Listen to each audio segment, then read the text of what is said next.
The pedestrian crossing on Maple Ave from Spring Lake Park to the Powell Building has long been viewed as a safety hazard as students travel back and forth after the school day.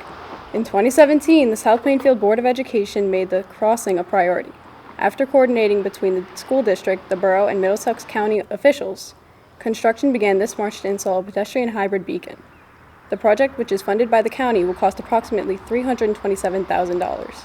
A PHB, according to the U.S. Department of Transportation Federal Highway Administration, is a traffic-controlled device designed to increase motorists' awareness and help pedestrians safely cross busy or higher speeds roadways at mid-block crossings and uncontrolled intersections. A PHB lies dormant and is activated when a pedestrian pushes a button on either side of the crossing.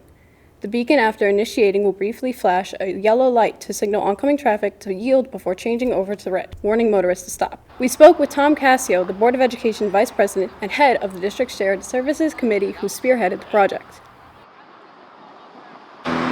Back in 2017, the superintendent of schools, Dr. Nancy Dijak, had approached me and asked me, said, I'm amazed at how many students cross at this intersection and how we're not addressing, and the town has not addressed any type of safety concerns or measures for our students. And I agreed with her. A few months later, I was appointed to the Shared Services Committee on the Board of Education, and with that, I communicate with some people on the Borough Council, the town engineer, and the town administrator. So we worked together, and I approached them and I said, hey, this was a concern of ours in the district, and I understand this is a county road and not a town road, but how can we possibly do something to make that area safer for our students? And one of the ideas that I had mentioned was I had seen over at Rutgers University, New Brunswick, they have what's called a hybrid pedestrian beacon, and I was wondering if that's something we could possibly put here in this location to try and make it safer for our students. They love the idea, and I said, okay, well, I'm going to push it further and reach out to the county, since it's a county road, and see what we can do. In doing so, I contacted a couple people that I know probably can help make this happen.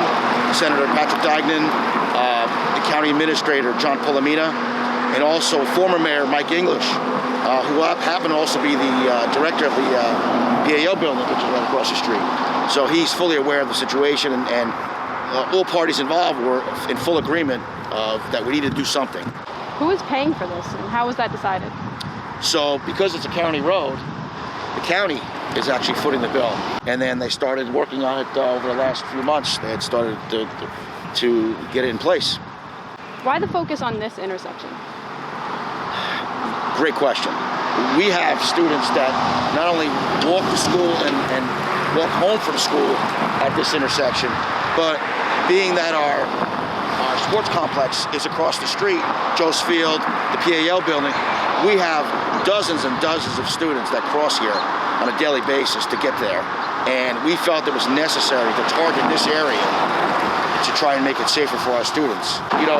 Everybody, says, oh, there's a crossing guard here before and after school, but they have to understand after around 3:30, there's no crossing guard. And we still have kids throughout the afternoon and early evening crossing this location. So this was a major concern of ours to make sure, how can we try to ensure some more safety for our students? So, it's great that we're making this happen. So, and this was a team effort. To increase pedestrian safety, efforts to eliminate distracted driving can't only be on the driver. Systems like the pedestrian hybrid beacon are one of the many ways we can share the road. For South Plainfield High School, I'm Shannon O'Flaherty.